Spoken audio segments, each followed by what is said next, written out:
1982 एक दुर्लभ घटना हुआ। मेलबोर्न का एक हॉस्पिटल में एक बच्चा पैदा हुआ जिनका नाम था निक। और दुर्लभ क्यों है? सारे डॉक्टर घबरा गए, सारे नर्सेस भी घबरा गए। पापा मैटरनिटी रूम छोड़ के बाहर चले गए और उल्टी करने लगे। मम्मा 4 महीने वो बच्चे को पकड़ नहीं पाई, इतना शॉक हो गई। अब हुआ क्या? ऐसा बच्चा पैदा हुआ जिसका दोनों हाथ नहीं थे और दोनों पैर नहीं थे, पैर की जगह पे एक छोटा सा पंजा था। तो ऐसे दुर्लभ बच्चे को देख के पापा, मम्मी, डॉक्टर्स, नर्सेस सब परेशान। और मम्मी तो बहुत दुखी हो गई कि बच्चा ऐसा पैदा हुआ। उन्होंने कोई पेन किलर भी नहीं दिया था, उन्होंने कोई भी ड्रग्स नहीं दिया था, उन्होंने काफी मेहनत किया था कि बच्चा अच्छा स्वस्थ पैदा हो। और जब तक उनको जब तक डॉक्टर्स भी चेकअप कर रहे थे तब तक सही था। बट किस्मत का क्या था मतलब कुछ समझ नहीं आया। तो ऐसा एक दुर्लभ बच्चा का जन्म हुआ 1982 में मेलबोर्न में। और बच्चा जब घर में आया तो सारे दुखी थे। और धीरे धीरे बच्चा बड़ा हुआ, दुख और बढ़ने लगा क्योंकि ना हाथ थे ना पैर थे। जब सोचो, 1 मिनट के लिए सोच लो, अगर हम लोगों का हाथ नहीं है और पैर नहीं है, क्या होगा जिंदगी? कैसे हम लोग गुजारा बसर करेंगे? कैसे खाएंगे? कैसे सोच करेंगे? कैसे इन लोगों क्या जिंदगी पूरा ठहर जाएगा। तो ये बच्चे के लिए जो है ना दुखों की पहाड़ टूटना। और बच्चा धीरे धीरे बड़ा हुआ, स्कूल गया। स्कूल में बच्चे हंसते थे, कुछ बच्चे हंसते थे कि बच्चा विकलांग है, कुछ बच्चे उसको देख के रोते थे, दुखी हो गए। कुछ बच्चे सोचते थे कि एलियन है, दूसरा ग्रह से आया है, ऐसा दिखते थे। तो बच्चा जब 8 साल तक हुआ तो बच्चा इतना परेशान हो गया खुद के शरीर से कि एक बार सोचने लगा कि मैं सुसाइड कर लूंगा। और करने भी गया तो अपना जो घर का बाथटब था उसमें ये घुस गया और पानी ऑन कर दिया। छोटा बच्चा है, बाथटब काफी बड़ा था। तब जब पानी आने लगा और ये फिसलने लगा तब इसका जो लाइफ चेंजिंग मोमेंट था वही हुआ। क्या हुआ? तो जब सुसाइड कर रहा था और पानी यहां तक आ गया और इसको निशान सांस लेने में कष्ट हुआ तो इसका पापा और मम्मी का फोटो दिखाई लगा। तो जब फोटो दिखने लगा तो ये बच्चा सोचा कि नहीं, मैं ऐसे मर नहीं सकता। ठीक है, मम्मी ने मेरे को 9 महीने कोख में रख के जन्म दिया है तो कुछ ना कुछ बड़ा तो करके जाना है, मैं ऐसे लाइफ को एंड नहीं करूंगा। तो वहां से उसका लाइफ का टर्निंग पॉइंट हुआ और वहां से निकला, मन दे के, ध्यान दे के उसने पढ़ाई करना चालू कर दी। और उसका हाथ नहीं था लेकिन वो लिखना सीख गया, उसका पैर नहीं था लेकिन वो तैरना सीख गया। अब सब कुछ वो करने लगा। वो कंप्यूटर इतना स्पीड में करता था कि जिनका हाथ पैर था वो उनका भी कंप्यूटर उतना स्पीड में वो टाइपिंग नहीं कर पाते थे। तो बच्चा जब 16 साल का बना तब उसका स्कूल में ही उसका मोटिवेशनल स्पीकर करके उसको बुलाया गया 16 साल में। सोचो, जिस बच्चे को देख के बच्चे हंसते थे, मैक्सिमम बच्चे 90% बच्चे हंसते थे कि कहां से आ गया अजूबा, और 10% में से 2% रोते थे, 8% सोचते थे एलियन है। अब ये 16 साल में 8 साल में उसने कोशिश किया सुसाइड करने के लिए, बट उसको लगा कि नहीं, पापा को कुछ करके दिखाना है सो दैट उनको भी फख्र हो कि उन्होंने ऐसा बच्चा पैदा किया। 16 साल में उनका खुद का स्कूल जिनके ऊपर वो हंसते थे उसी को उन्होंने इनवाइट किया मोटिवेशनल स्पीकर करके स्टेज के ऊपर।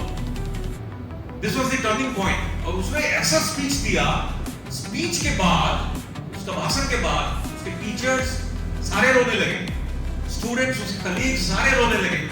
और कुछ दोस्त तो आके बोले कि हम लोग सोचते हैं हम लोग ही दुखी है, बट आपका दुख देख तो हम लोग दुखी दुख कुछ है ही नहीं। ये 16 साल का स्टोरी है। उसके बाद बच्चा 21 साल का हो गया, डबल ग्रेजुएशन किया और अकाउंटिंग में और कॉमर्स में ग्रेजुएशन किया और वेल्थ मैनेजमेंट में ग्रेजुएशन किया। अकाउंटिंग और कॉमर्स में जहां पे हाथ पैर का मतलब हाथ का तो बहुत रहता है, 10 नंबर रहता है, कैलकुलेशन रहता है। तो ये बच्चा 21 साल में 2 ग्रेजुएशन किया। और ये निक जो है ये बहुत ही बड़ा बीमारी जो एक सिंड्रोम होता है उससे अफेक्टेड थे, जहां पे हाथ पैर आपका निकल जाता है। बट अभी आप देखोगे ये ऐसा मोटिवेशनल स्पीकर है, इंस्पिरेशनल स्पीकर है, इतना लोगों को प्रेरणा देते हैं।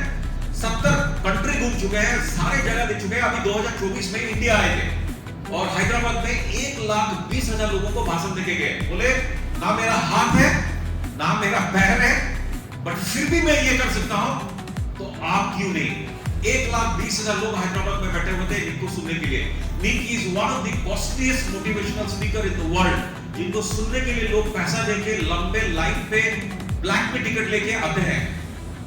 आप सोचो, तो आदमी शरीर से लिमिटेड नहीं होता है, आदमी शरीर से विकलांग नहीं होता है, आदमी दिमाग से विकलांग होता है।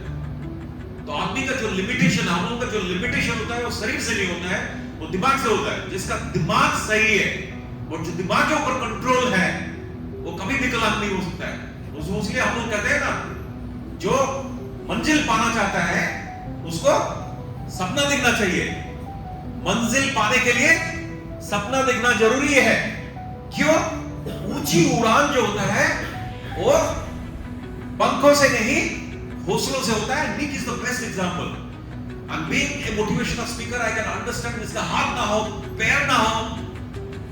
Can you imagine the person has visited 70 countries, one of the highest selling motivational speaker, highest earning motivational speaker. लोगों का हाथ रहते हुए, पैर रहते हुए, सब कुछ रहते हुए, फिर भी हम अपना जिंदगी में कंसंट्रेशन कर नहीं पाते हैं और भटक जाते हैं, लुढ़क जाते हैं लाइफ में और कुछ कर नहीं पाते हैं। ऐसे ही एवरेज आते हैं, एवरेज लाइफ लेते हैं और एवरेज ही चले जाते हैं। जब जाने के बाद कोई भी नहीं रोता है, एक दो आदमी छोड़ के। तो इसलिए बोलते हैं जीत की जुनून ऐसे लगी है, जीत की जुनून ऐसे लगी है कि खुद को आग में झोंक देंगे, खुद को आग में झोंक देंगे। बताइए, खुद को आग में झोंकने के लिए कितने लोग तैयार हैं? जीत की जुनून ऐसे लगी है कि खुद को आग में झोंक देंगे। तो आप आग को पहचानिए, अपने अंदर का आग को उसमें झोंकिए, क्योंकि ठोकरें कहती है मारा जाएगा, क्योंकि ठोकरें कहती है मारा जाएगा, हौसला कहते हैं हो जाएगा। तो develop your own self belief system, क्योंकि हाथ पैर सब कुछ है हम लोगों के पास, तो उसका रहते हुए भी हम लोग कुछ ना कर सके तो इस जिंदगी का क्या लाभ है भाई? तो ये निक का एक छोटा सा स्टोरी है। मैं समझता हूं आदमी कभी भी लिमिटेड नहीं होता है अपना शरीर से। शरीर कुछ भी हो, मिला है बड़ी बात है, जो मिला है उसको ध्यान रखते हुए, जैसे हम लोग गुरुदेव बोलते हैं, जो मिला है उसको लेते हुए अच्छे संकल्प के साथ आगे बढ़ा जाए और कुछ किया जाए। ऐसे कुछ किया जाए कि जैसे लगे कि हाँ भाई पैदा हुए थे, कुछ करके जा रहे हैं इस दुनिया से। इसी उम्मीद के साथ मैं सोचता हूं कि हम लोग बहुत कुछ कर पाएंगे। बस हौसला चाहिए, कंसंट्रेशन चाहिए, इंटीग्रिटी चाहिए, खुद को पहचानिए। अगर नहीं है वो चीज, उसके लिए स्ट्राइव करिए। इंटीग्रिटी, ऑनेस्टी, फोकस के साथ हम लोग आगे लाइफ में बढ़ सकते हैं। अगर ये सब चीज ना हो तो फिर हाथ पैर दिमाग सब कुछ रहते हुए भी जिंदगी बेकार। तो इसी सोच के साथ आप सभी को all the best. Thank you.